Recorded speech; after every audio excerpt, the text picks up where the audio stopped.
Hey everyone, and welcome to another episode of the Inkwell Gamers podcast. We have a very special episode today because we have an exciting guest joining us, Brennan DeCandio. Yeah, he is probably the best Lorcana player in the world right now. He's won two of the PAX tournaments and he top aided a third. Aside from his success with Lorcana, he also has experienced a lot of success in other TCGs as well. He's worked on the Eternal card game, he's played in 9 Magic the Gathering Pro Tours, and he experienced a lot of success competing in the Star City Games Tour for Magic as well. We are very grateful to have him join us today to chat about Lorcana, and we all hope you enjoy the episode. Hello, can you hear me? Hey, Hey. yes, we can. How are you? Good. Hi. Hi. Hi, thank you for joining us. Yeah, of course. Very excited to have you. Good. Sorry if you can hear this little jerk. He's been whining for brushing under his chin the entire morning. Oh He my just gosh, jumped you're around. fine. We had to lock ours in another room because whenever we Oh, try to do like our podcast, like they'll mhm. just stand at the door and meow. Yeah. That's Yeah. that's what they do. I have two. This is the boy. He likes to do this. The other one doesn't like getting brushed that much, but Yeah. she'll get Yeah, jealous in a minute. we get it. We're pet owners, so we totally get Absolutely. it. He just okay, it's gonna be hard for me to do. I don't know if my face is too bright or not. I have the window slightly open, but Now you're or fine. ajar, but okay. Totally fine. Hmm. So we're just gonna jump right in. Yeah. And we figured if it's okay with you, kind of talking about how you got into TCGs in general and Lorcana, and then just going from there, if that's okay. Yeah, you lead. I'll be fine with that. Yeah, Cool. absolutely.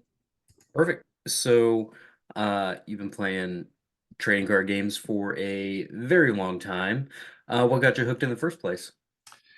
Oh, I'm 34 now. I turned 34 last month. I started playing with Pokemon probably. I think was the first TCG I played in. I got a Game Boy to play Pokemon, the game itself in 98 or something. And all my friends were playing it, so started playing that. And eventually moved to Yu-Gi-Oh! For a little bit because that was the new thing and everyone liked it. And I watched the show and it was fun. It's still fun. I actually went back and watched it like maybe a couple years ago, and it was just like fun of how ridiculous those things are. And Oh, yeah, absolutely. then from there, I got introduced to Magic. And in around 2001 or so, 2002, when I started playing Magic, and I've pretty much played that since then. I've played smaller card games over the years, maybe like Hearthstone and some of the Dragon Ball games and anything else that's come up. But no, I played forever. I enjoy card games. I enjoy the mental exercise. I like to think of it as, and it's fun to compete against someone, and that's really what I like. So it's an outlet for that. Yeah, definitely. I feel like Pokemon seems to be a gateway for a lot of people just Yes. because like between the anime and the video game and the cards, like people find their way to it in one of those avenues and then they Mhm. just kind of, go from there. But Yeah. Yeah. yeah. So, what was the moment when you're like, you know what, I really want to take this seriously and compete at a higher level? For card games in general, Yeah. oh, always. I always wanted to compete because I always wanted to have that kind of mental battle against someone. So I always wanted to do well. I always wanted to have that kind of competitive drive, and it's led me here. So it's been a lot of things that have contributed to wanting to compete. But I played in, I think my first Magic Pro Tour in 2011. I want to say. Um, it was like the first modern pro tour ever in Philadelphia, and I tried to compete in those qualifiers for a long time and finally won one. And no, I got kind of got hooked on that feeling, and I played it a bunch since. And uh, I like Lorcana. It offers a different kind of series of gameplay decisions and things like that. But no, I've wanted to play ever since, and I always enjoyed the challenge really. And putting myself against my opponent is really a fun experience for me. So Yeah. Yeah. When it comes to Lorcana, was it more of it's another card game for me to compete in, or was it more the Disney aspect of it that kind of drew you? What drew you to Lorcana specifically? um, a bunch of things. I was probably planning on taking a break from playing Magic for a bit. I just had been competing for too long, and my daughter is now 5, and she, uh, I want to spend more time with her and do things like that. And this is something I felt like we both connect on. So I picked up the game kind of when I was taking a break from Magic, and um, yeah, it's the Disney aspect. It's a lot of fun to play with some of the characters, and I like the gameplay a lot. I like the cards, and she likes every card that you can see with different princesses she knows. So it's kind of a fun experience to have with her, and to just be able to try something new because other card games are very good. Like Magic's a very good game, but it has a lot of, flaws that probably carry over from 1993 that you can't really change. And sometimes, the aspect of not having to deal with, too much ink or not too much ink, mana flood or mana screw in those games kind of is resolved in this game mostly. So that's fun to play with. It's a fun experience, always able to get to play the game pretty much. So I liked that aspect. And yeah, the Disney part's a big draw because my daughter likes the card too. So Yeah, I thought you were just gonna say that Lorcana is currently a better game than Magic. oh, I don't know about better. No game's really better than others. They're just all kind of different in their own way, and it's kind of what you like. So Yeah, I Yeah. know this is coming No. from a Magic player too. So he was like, Fair. he's Mm. still, yeah, just Yeah, it's been a little bit harder to enjoy Magic, I feel like, in the past few years for me, but I really am enjoying Lorcana. I feel it's like it's done. different, Yeah. you know. yeah, I mean, I liked playing. I mean, I played in the last Magic Pro Tour that was a month and a half ago, Right. and like I love playing at that level. But I also used to love playing Commander a lot. But I kind of felt like at some point they just started shoving Commander products down our throats, and I was really kind of sick of it because I didn't feel like I got to be the one to find the old card that was really cool that worked with this commander in a unique way that maybe someone didn't think of. Now it's just kind of all handed to you, and I've never really liked that in TCGs where some of the Bandai games, some of the like the older Dragon Ball game, one of them, there's been a bunch, but like they would just kind of build a deck in a set and here's the deck and that's what it is, and there's no real exploration with it. So losing some of that kind of drove me off of Commander a little bit. I still have all the decks put together, they're in boxes over here, but I haven't really touched them too much recently, and maybe a year or so. So that's kind of unfortunate. But no, Lorcana has a lot of, I think, the same kind of starting points, like some of the shift characters and some of the synergies. But it's pretty open ended. I don't know if they nailed the metagame in their testing sessions with some of the decks we're seeing now. Maybe not. But there's been a lot of exploration, a lot of room for trial and error, and that's been fun. Yeah. Um, absolutely. So, oh, you worked on Eternal for a little bit, right? So, given that experience, like what are some of the pros and cons of Lorcana compared to other card games?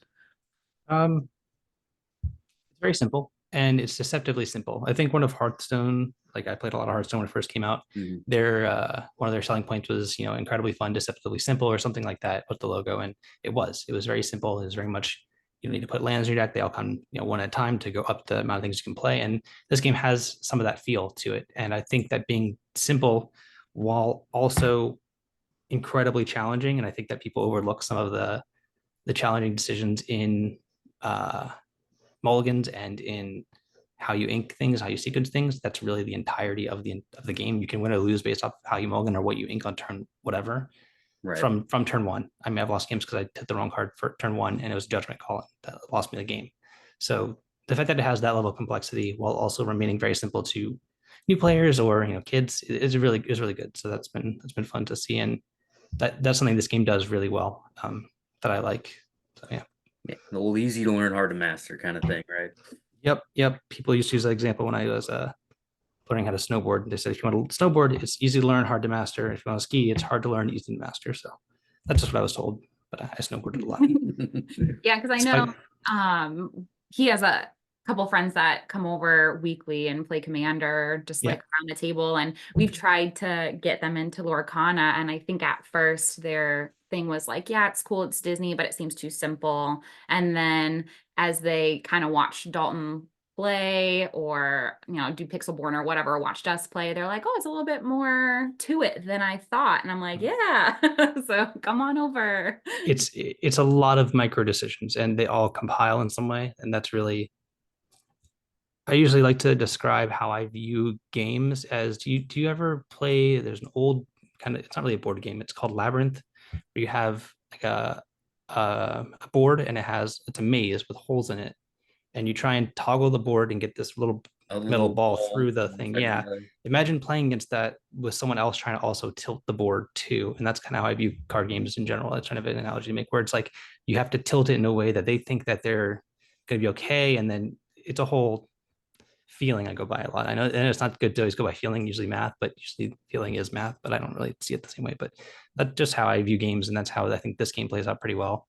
You can feel the tempo shifts back and forward at certain points and where things have the break points in them. And when you even before the game's over and even before it's entirely clear, you can feel that shift to where you know you're going to win or you know you're in really big trouble. So that's fun to feel as well. Yeah. Yeah, it definitely feels like you have a lot of agency in this game all the time, and I love that. Yeah, it's very low variance, but it is very skill testing, and the micro decisions are what drive the game. So yeah, Yeah. makes it hard. So it is pretty low variance because of the mulliganing. How do you feel about that? Yeah, I played games with this mulligan system before. It's pretty forgiving. Um, I think that it's very good for new players. It's very conducive to be able to play games. It's very good for competitive players being able to build super, more higher variance decks that might not be able to function with the ink versus not inkable count. Hmm. Um, I think that was one of my proposed changes instead of the best of three or best of two format, to where I think the mulligan system is a little bit too forgiving, to where you need more variance in the games that way. And I think it stems from there. Either you kind of get to keep the entirety of the hand or set them all aside and then draw seven off the top. It kind of will change how people build their decks a bit, and also not lead to the same consistent opening draws that make being on the play so punishing. Yeah. So it's a good system. I don't not like it. I'm just think that it's maybe a little too forgiving, and but I've enjoyed it. I mean, it's very skill testing too, which is why I think it probably won't change, because it is a very skill testing part of the game. But I'm super conservative with my mulligans. I'm more conservative than most people I've seen either play or talk about. So yeah, Hmm. it's a fun aspect. I'll say, I think, was it One Piece does the mulliganing system you were describing? Mhm. I think I've not really had much experience with that or that game, so I'd be definitely interested to try that. Yeah, there was the Dragon Ball Super card game, which I played a little bit 2017, 2018. Now it's called Dragon Ball Masters, and they made like essentially a revamp system of the same game, same kind of rule set, but a little bit changed the rules to make that. And they switched that from the old world system to that one I just described because of how good it was. So that was one of the changes from the game to the game. So that makes me think that if they're testing it and thinking that's a good change, that might be something to look into. But it's a big change. So I don't know if you want to do that or not at this point. But Yeah. I just changed the Mulligan system over the years several times, so who knows? Yeah. So another big difference between Magic and Lorcana is not having instances to do on your opponent's turn. Is that something that you like about Lorcana? Do you feel like you could see them maybe entertain that in the future? Would you like to see them entertain that in the future?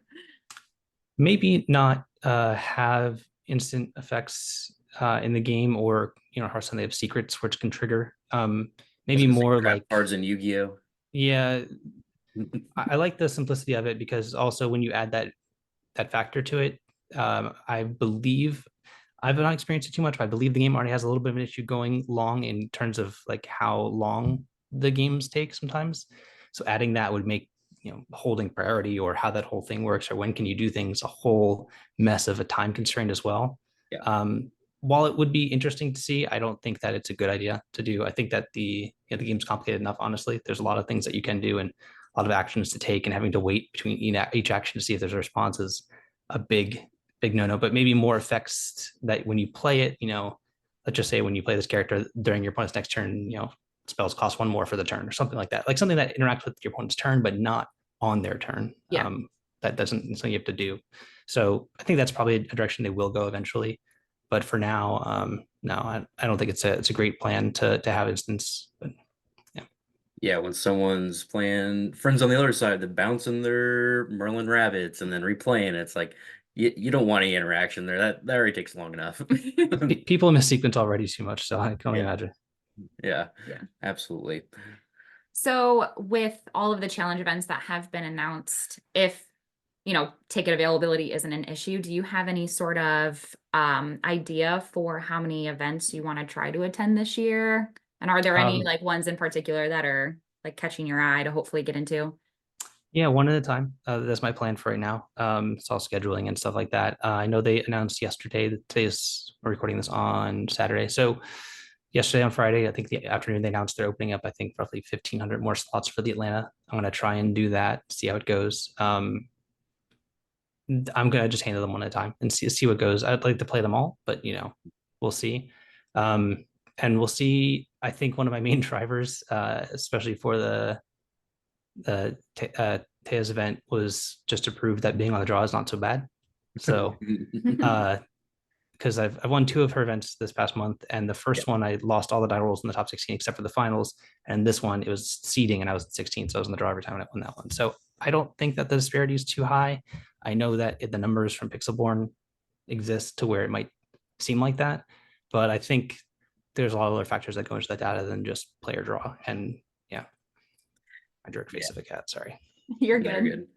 Yeah, for me, I feels like I win a decent amount of games on the draw, so it's like there's just so many decisions, like you said, there's so many micro decisions that go into every single game that, and there's just a lot of agency. So I kind of wish they stayed back to the best of three system. I know you didn't really want to talk about that much because, That's fine. um, Yeah. Go ahead. oh yeah, I was gonna say because for me it just feels so unsatisfying, just to have a 1-1 draw. It's so infuriating. Yeah.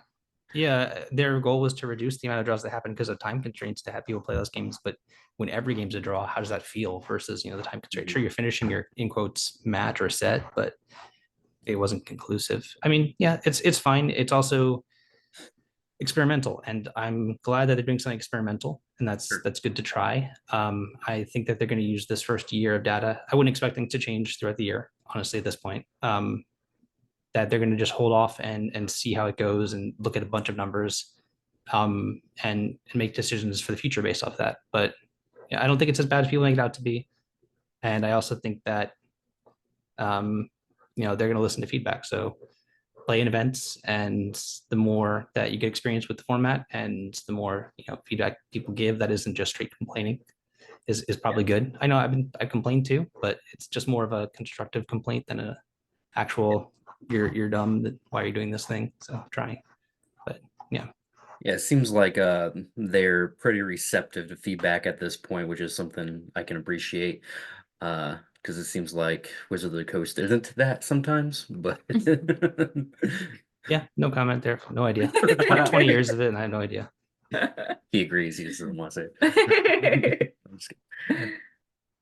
Um, so if you end up do getting the invite to go to Atlanta, what is your preparation going to look like for that? Um, so there's a lot of decisions to kind of factor into it more so than an online, say, Pixelborn event. Mhm.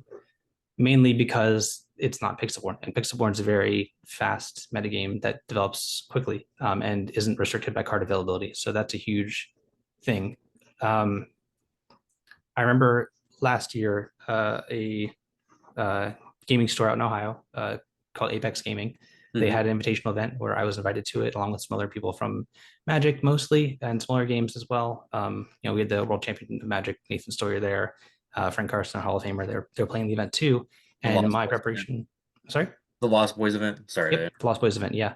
And the metagame wasn't exactly what I expected from Pixel One, because usually most of them didn't play on it because it requires a good amount of time to get to a certain point where you're playing against people who are more competitive to really get some testing out of. And I was one of the people who did that because I was just at home and my computers and I'm working and I can just have it on another screen. But yeah, so the preparation is going to be a lot of Pixel One, but I don't know how quickly the meta's going to shift. Like if you told me last week that you're playing Steel Song in the event I played in, I would have not believed you, because at the time there's a lot of Ruby Sapphire and kind of countering the deck in a big way, and it was hard to really beat that matchup even if I was trying to. Mhm. So I kind of just hedged and made a decision off that. So it's going to require a lot of planning out, and even if you do all the best planning, you can still get paired against matchups you don't expect, or you know still get a little bit unlucky in certain spots and not matter. So it might not be as decisive and planned out as I'd hope, but it'll still be fun.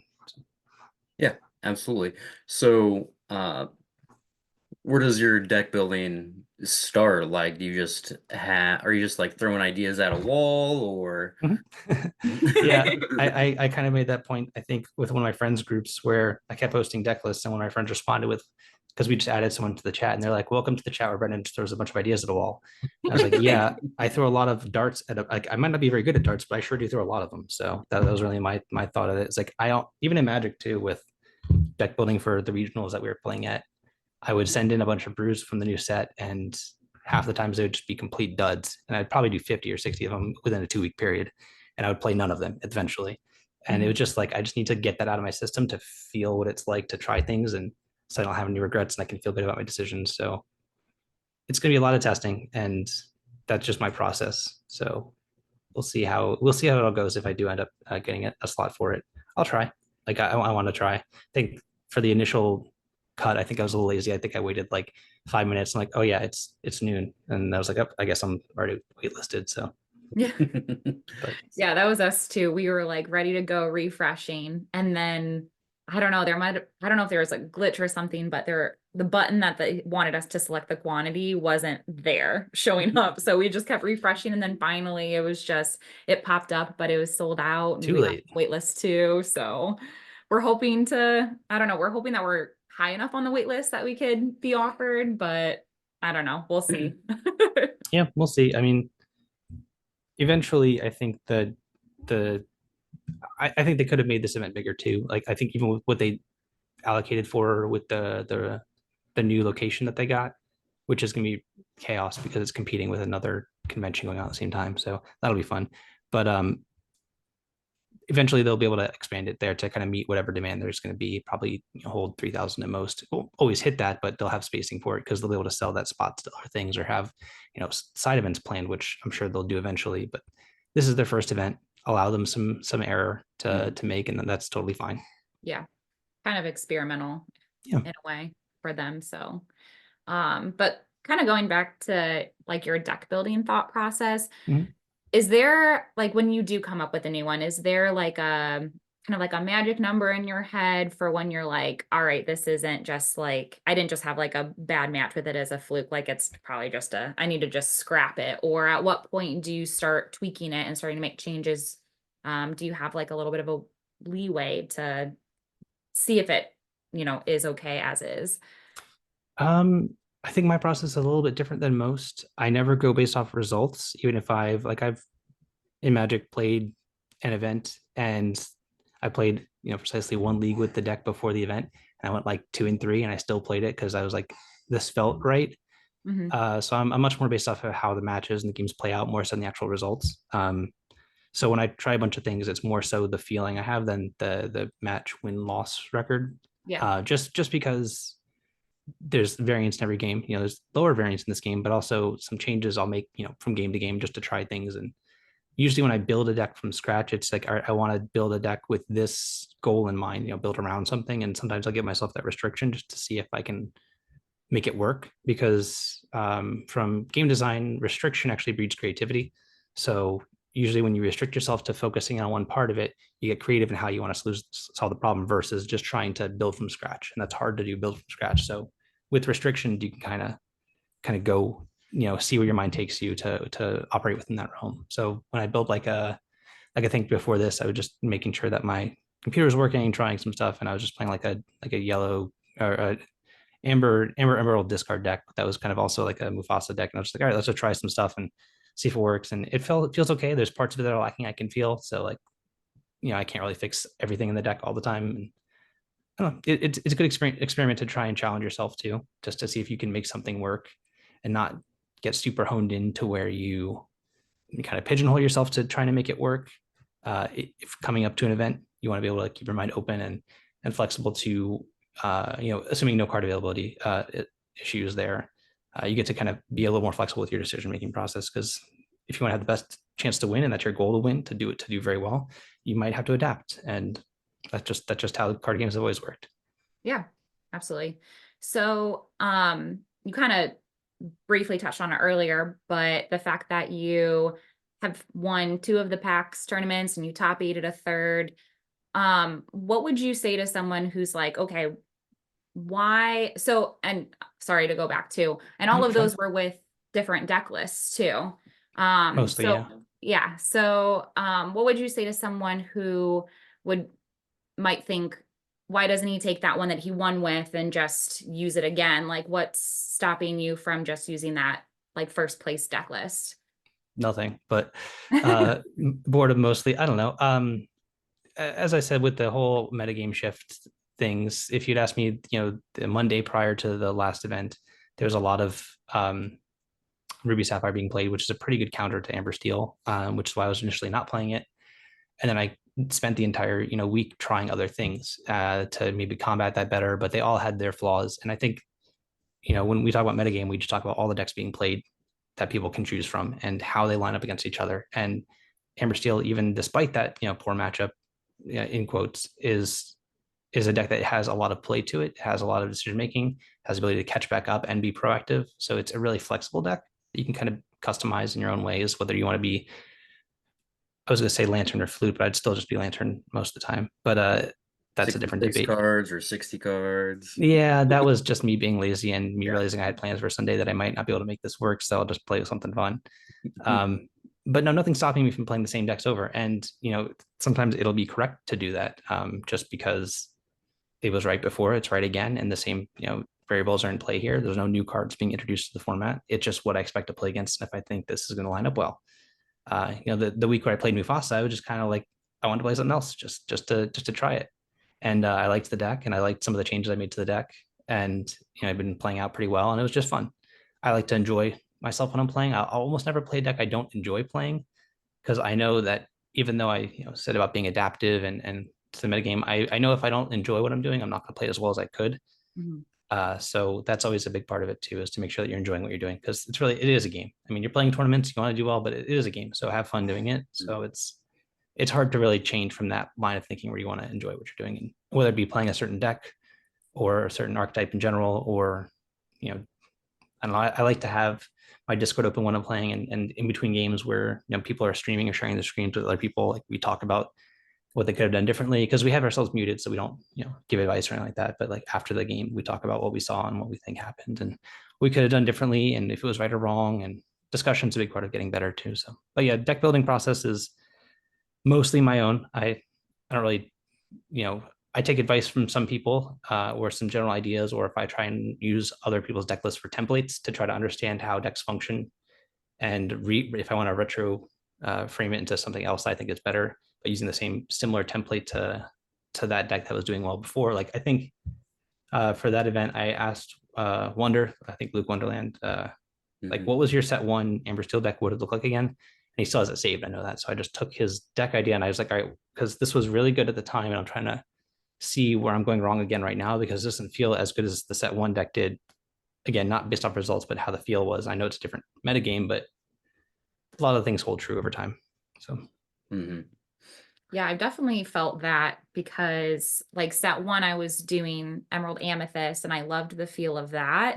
And then I tried doing it again a couple weeks ago at a tournament, and with all like the bounce synergies and everything. I mean, it's a different feel to that same color combo. And I'm like, yeah, I don't like this. I don't like the way that this feels. So yeah, there's definitely, it's crazy to see how much the same color combos have evolved with each set. It's like I guess Steel Song is still, trying to do a Steel Song thing, but like Emerald Amethyst, like it's different. So it's interesting to see how it's kind of evolved. Yeah, and it's not always just the archetype that evolves, it's what you need to do in the game to keep pace with what other decks are doing. And I think that deck's evolved to draw a lot more cards, be a lot more grindy, where it was usually the deck that just kind of played everything on the board and hoped it worked out. And in a lot of ways where like you're just playing all your stuff out. You still had the Flynn Riders, you had Hans in that deck, I think in Cusco at the time, and it was very different to how it looks now. And now it's more of a Ursula, Friend, Mims, Rabbits, bounce, get a bunch of aggression going early, and then draw cards to overwhelm them going late, and that's kind of your staying power, which it's different, but it's good. It holds on. I played against it in the last round during the finals of the most recent event, which was a good matchup for me, but it's definitely a strong deck. Yeah. So going back to deck building a little bit, let's say the set 4 comes out, like when you're trying to build a deck for a new set, do you just like gravitate towards the card you think is like the most powerful? Typically I think if there's build arounds, I'll try and either start from scratch again with that card in mind, kind of start with that card and then trickle down to where I think goes around it. That's usually step one, just to try and flesh out new ideas, because new set building is always the most fun. It does a lot of brain exercise and other things to where you kind of get the best ideas from there and can retrofit them to other decks. But that's step two, where you kind of take existing decks and maybe where do certain things fall into place for those decks. So it's a lot of that. And the cards we've seen so far, I'm sure things will change a little bit. There's some cards that can maybe fit into Seal Song. There's maybe some cards that'll spawn new archetypes entirely. So I'm excited for it. I always like new sets, and I kind of wish that the set was legal for the challenge if I was playing it, but Yeah, I'm sure there'll be other ones going forward. yeah. I kind of feel the same as far as that, but probably just availability issues is why they don't want to do that, is my guess. But Right. all right, so we're gonna kind of transfer into something a little bit more fun, I guess. Still talking about organized play, but you were on the record saying that Mother Knows Best is the one Emerald card that should be banned. Yeah. I mean, if as far as play patterns go, it's pretty. It can be pretty limiting. But I don't think many Emerald cards are that great No. still. But of all the cards to think of, it's one that could be too good because I think of the card Sap from Hearthstone and how oppressive that was for a long time as to what you could play. Like, Yeah. you know, five, sixes, and sevens that don't have any immediate impact, a card's insane against. I mean, Mhm. when you play a Beast Tragic Hero to kind of catch back up in some ways, and they have, Mother's Knows Best on that, and maybe another character in play if they have Ursula going, that just is a full turn out the window. But yeah, Yeah. Especially with Ursula, it becomes yeah, pretty powerful. But what is like the one card you think will get banned first? it's hard to say. It depends on how Ravensburger views the gameplay and what they think is a good gameplay experience. My initial first thought would probably be Fox Mim, because I think that the pickup effects are a very poor player experience.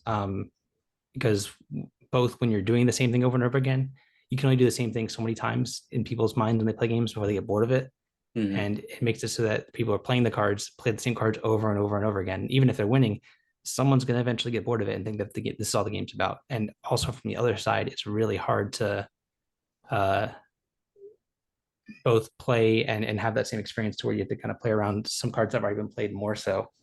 Um, sorry, just because they have that capability of picking them back up in their deck, and it's really hard to play around. It also invalidates a lot of cards to that exist in the game because it's really hard to quest with something on turn, two going second or three going first, when you know that if I quest with it, it's just going to get eaten by their fox, and that's really oppressive. It restricts a lot of cards that are seeing play. We don't really see it. It's not something you see. It just kind of removes maybe 50 or 60 cards from being playable, and you just don't see them being played because of that. But yeah, that's a card that's kind of scary. But I mean, I think if like you were to pick cards in each color, that would really be a thing. It'd probably be like Maui, Fishbone Quill, uh, Mim Fox, and maybe a whole new world. Maybe that, I don't know. That card's interesting because it helps balance a lot of things too, but it's pretty gross. But It, that's the one card that I think would be banned first, just because I don't mind like Maui so much because it's just more reactive, and I don't mind like really powerful reactive things, but like the turn three seeing a whole new world on the play is just so good. I'm It's worried about the turn two aspect of it. But yeah, that I think I mean, if either way. Queen didn't exist, I don't think I'd have a problem with Whole New World the same way I do now. And Fishbone Quill to the same extent. Just getting that far ahead and refilling is pretty rough. But they just again invalidate most other things you can do in those spaces because there's a lot of room to be worse than Fishbone Quill and still playable. But with Fishbone Quill existing, you can't be a worse version of it and still be playable. You do something better, and that's just terrifying. So I'd Yeah. rather that not be it. Yeah, I mean, there's probably a lot of sweet like Ruby cards, like the new Captain Hook that came out in this last set. Uh, that if Maui wasn't illegal, you'd be like, oh, maybe you want to play this Captain Hook and the pirate stuff, but you just can't do that because Maui's so good. Yeah, there's that aspect of it, but also, Maui is probably the reason that locations aren't in every single deck everywhere all the time too, because Hmm. it's very good answers to them. I mean, I personally I think Maui's fine if it was like -1/-1 in stats. If it was like a 5/4, it'd be a fantastic card to exist. But as it is, it's really strong, and it's hard to really find cards that match up well against it. You need like a 5/7 to legitimately have a chance against it, and those really don't exist too much. So Yeah, it trades with everything bigger or more expensive than it, everything cheaper. Just yeah, so. Yeah, he's definitely very pro Maui. He loves playing it. And I feel like Oh, me whenever too. sets come out, and we were trying to like figure out, okay, is this new card good or not? And he's like, does it pass the Maui test? Like Absolutely. that's his shtick is the Maui test. If it dies to Maui, I'm probably not gonna play it. Yeah. Unless, Yeah. yeah, obviously busted, but Yeah. So, if you were going to an event like League or something where you want to maybe bring more of like a casual fun deck and not necessarily something like super competitive, is there like a certain theme or maybe tribal where you're like, I would have loved to like I want to do something like this? Like, yeah, do you have anything like that? Yeah, I mean, I like to play decks that I feel function well and do a lot of different things. So maybe they're not insanely casual in that way. Like I still have that side where I want to play, like how can I make, Moana work, all the princesses and stuff, and how can I make like certain things work. But the areas that I live in, Tampa specifically, I'd say is where I live around and play mostly. There's a lot of competitive players because there's a lot of stores. So it's Mhm. hard to really do that too much locally. But I've played online and played some decks that are like that too, like you know, the Amber Emerald discard deck that has Mufasa is like really fun, and like I want to make that kind of work, and it has a lot of synergies going on that aren't immediately obvious, and cards like I can't remember the name of it right now. There's like an Emerald 5 cost 440 evasive with 2 lore. It's like the pirate guy. Kenneth. Yeah, that guy. I love that guy. He just super Mhm. cool, and like he goes into a pirate shell kind of neatly, and no, just cards like that. Like I'm a big fan of stats, honestly. Like just I've played a bunch of vanilla cards in decks even now because they just line up pretty well on stat lines against the format to where they're still playable. And that's kind of what I like a lot about the game is that vanilla cards can be playable in this game even now, which hasn't always been the case for card games where everything has to have an enters effect or things like that. Like I was playing the Abomination Stitch recently in one of the Mufasa variants I had, where it's a 6 cost 4/6 that quests for 3, and that's what it is. And it dodges Medusa and doesn't get Zeus's or Lunking Zeus, and it's perfect. And Mhm. but things like that. I mean, I want to make a lot of different archetypes work. I want to make. I mean, I like Stitch. He's my favorite character. Um I like the big Aladdin. I know people got sick of it in set one with the pocket watch, but I really like the pocket watch Aladdin part of that deck, not so much the other parts of the deck. That was it. So I keep trying to make that work in every set. So I was trying to see how I can make all those things line up, but then kind of even with that starting point, it's hard to really stay away from the Ruby Amethyst stuff that it does, where it's foxes and mims and goats and rabbits. So it's hard, but I try adding some spicy cards to decks just for fun. Like the big Maui, the 7 cost 8/8. It's like really good at challenging locations and really good against Amber Steel. Uh, but no, I mean, casual decks are more just decks that aren't super meta, and I get to play some fun cards. Like in set one, I started putting the big Maui, the 8 cost 8/8 that quests for 3 because it was just huge and was playing against a bunch of blue steel mirrors, and they had to either let it go or playing against Amber Steel. They just could never kill it in set one, and that was just a ton of fun. So I was playing Amber Steel Mirrors with this 8 cost 8/8 in my deck that no one could touch. It was just like, good luck. But Right. that's my casual dive in where I just play some fun cards that have to be inkable, honestly, but definitely have a fun impact and kind of raise some eyebrows when they're played. Yeah. Mhm. I know I was really sad when the Titans all got revealed and they weren't really super good. So like Yeah, I kind of was a little sad about that, but I did put together like a Titan deck and I'm like, man, this would be so cool if they were actually competitive. I really wish they were either confined to 2 colors, but honestly, really just to one. Because if they're confined to a singular faction, then you could play them with any pair, and maybe that's unique. But if they're even just combined to 2, maybe okay, that's the deck you play with that. That's kind of what it does.